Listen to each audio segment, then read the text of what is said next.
Oke, baiklah. Jadi kita akan masuk ke yang kedua, pembahasan tentang gelombang mekanik, yaitu tentang karakteristik gelombang. Kita akan masuk ke yang B. B itu adalah karakteristik gelombang.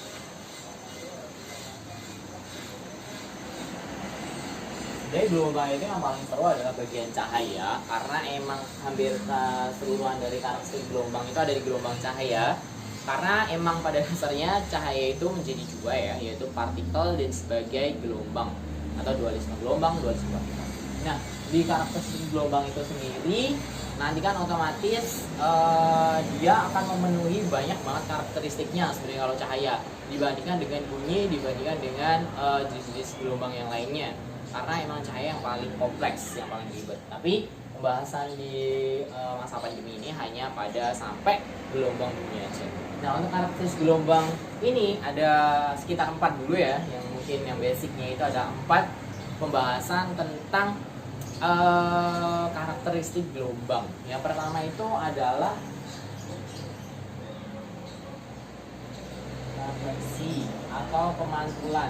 Nah, maksudnya apa? Maksudnya adalah gelombang itu dapat dipantulkan. Kalau misalnya di SD kan ciri-ciri gelombang apa? Dapat dipantulkan, melewati celah sempit, terus habis itu dapat dirambatkan, terus habis itu dapat digabungkan atau dipadukan. Nah, maka kita akan masuk ke karakteristik gelombang. Yang pertama adalah refleksi atau pemantulan gelombang. Maksudnya gimana? Gelombang yang datang menumbuk suatu bidang, yang dimana bidang itu dia itu tidak dapat ditembus, maka dia akan dipantulkan. Nah, pemantulannya itu akan berdasarkan oleh arah datangnya. Jadi, misal ya, ini di sini arah datangnya membentuk sudut alfa, habis itu di sini pantulkan akan membentuk sudut beta. Nah, ini juga bergantung sama apa ya namanya? Mediumnya ini ya, atau media yang akan dijadikan sebagai penumbukannya atau pantulannya. Nah, makanya nanti di refleksinya akan dibagi jadi dua sebenarnya ya. Yang pertama itu pemantulan teratur, atau yang bisa disebut juga specular reflection. Maksudnya kalau misalnya specular reflection itu ya ini kayak gini, dia mantul di sini, dia datangnya dari sini, dia pantulkannya sama, jadi sudutnya sama. Itu maksudnya pemantulan teratur, karena emang media yang sebagai media pantulnya dia itu datar atau bagus mediumnya, makanya dia bisa bentuk arah pantulnya sama. Kayak misal kalian ambil senternya kalian tembusin sama kaca, dia kan akan mantulnya bagus gitu kan, ya kan. Beda kalau misal senternya kalian tembusin ke tembok yang dia itu agak bergelombang gitu kan. Nah, maka yang kedua itu disebut dengan pemantulan baur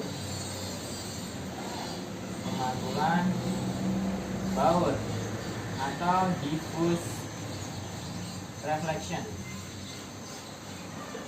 Nah, yang kedua itu adalah diffuse reflection. Jadi selain teratur, yang kedua itu diffuse. Jadi kalau misal arahnya gelombang kayak gini ya, maka dia akan membentuknya arahnya ya acak-acakan, jadi nggak selalu sama. Jadi terserah dia mau bentuknya gimana, tergantung sama medium pantulnya. Nah, itu adalah refleksi. Nah, gimana kalau misal dia nggak mantul nih, misal mediumnya kaca, kan nggak semuanya mantul ya kan? Ada yang mantul, ada yang tembus. Nah, itu masuk ke sifat yang kedua, apa? Nah, sifat kedua yang disebut dengan pembiasan atau refraksi. Nah, refraksi dalam kurung pembiasan. Kalau ini berarti nggak dipantulin, karena kalau refraksi itu maksudnya gelombang yang dia itu melewati satu medium ke medium yang lainnya, ya kan? Misal ini di sini ada sebuah kaca ya, kaca misal di sini adalah udara, terus habis ini masuk ke kacanya. Nah, di sini tak kasih garis titik-titik dulu, maksudnya sebagai pembandingnya aja. Nah, di sini ada gelombang datang atau cahaya ya, cahaya datang dengan sudutnya sebesar theta misalnya. Nah, bikin theta aja ya. Nah, habis itu dia itu akan membias atau melewatinya. Biasanya lebih rapat ya, tergantung sama mediumnya. Ini beda-beda. Ini misal tak bikin theta t, di sini theta i kecil ya, sorry. Theta T itu adalah medium ketika dia itu membias atau merambat melewati bidang yang lainnya. Yang kedua, theta I atau sudut datangnya. Nah, di sini tak bikin N1. N1 adalah indeks bias, N2 adalah indeks bias yang kedua. N itu adalah indeks bias perambatan, indeks bias perambatan. Jadi kalau misal yang pertama itu berarti indeks bias pada udara, biasanya dia udah konstan. Yang kedua ada indeks bias kaca, ini sama. Jadi nanti setiap benda itu memiliki indeks biasnya masing-masing, tergantung perampatannya sendiri-sendiri ya. Bahkan kaca, mau air, mau plastik, mau mika, nah itu bergantung indeks biasnya masing-masing. Nah untuk theta I itu tak bikin dia itu adalah sudut datang, dan juga theta T adalah sudut bias. Nah, selain itu, selain ada indeks bias dan juga theta, nanti yang berpengaruh sebenarnya apa? Yang pengaruh itu adalah cepat rambatnya. Nah, di sini nanti juga ada V1 dan juga V2. Jadi cepat rambat gelombang ini masuk ke medium 1, ke medium 2, nah ini kan beda cepat rambatnya. Sama kayak misal kamu nganterin di udara, ya nyanterin di udara sama nyanterin di air kan nggak langsung secepat senternya itu jalan di udara. Itu susah banget sih amatinya, cuma beda otomatis cepat rambatnya itu bakal beda.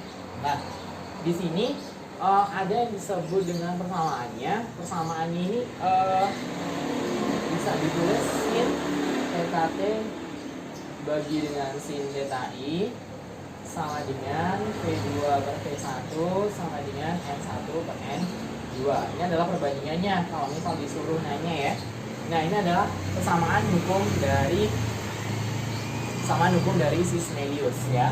Snellius itu sendiri dia punya persamaan seperti ini, sin theta T atau sudut biasnya dibagi dengan datang sama dengan V2 cepat rambat pada medium yang kedua dibagi dengan cepat rambat medium 1.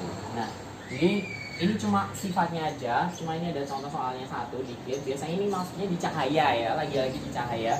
Nanti gelombang bunyi pembiasan itu tidak dibahas ya, karena ini pada cahaya, ini khusus pada cahaya. Yang ketiga, setelah ada refraksi, selanjutnya nanti juga ada yang disebut dengan difraksi. Nah, difraksi. Jadi cahaya ini, misal cahaya lagi datang, terus habis ini ada kayak tembok, ya kan? Tembok, ini ada tembok lagi, tembok tapi ada lubangnya kecil ya. Misal kalian lihat di ruang-ruang kelas kalian, oh kayak ada ventilasi ya, itu ada ventilasi, ada lubangnya dikit. Nah itu kan cahaya datang terus lembat masuk kayak gitu, miring gitu kan. Nah itu adalah bagian dari difraksi atau melewati celah sempit. Nah ini kayak waktu SD nih ya kan, sifat cahaya adalah melalui celah-celah sempit. Difraksi itu adalah melewati celah sempit, melewati celah sempit. Nah, terus yang terakhir setelah ada difraksi, kita masuk ke interferensi. Interferensi adalah perpaduan gelombang.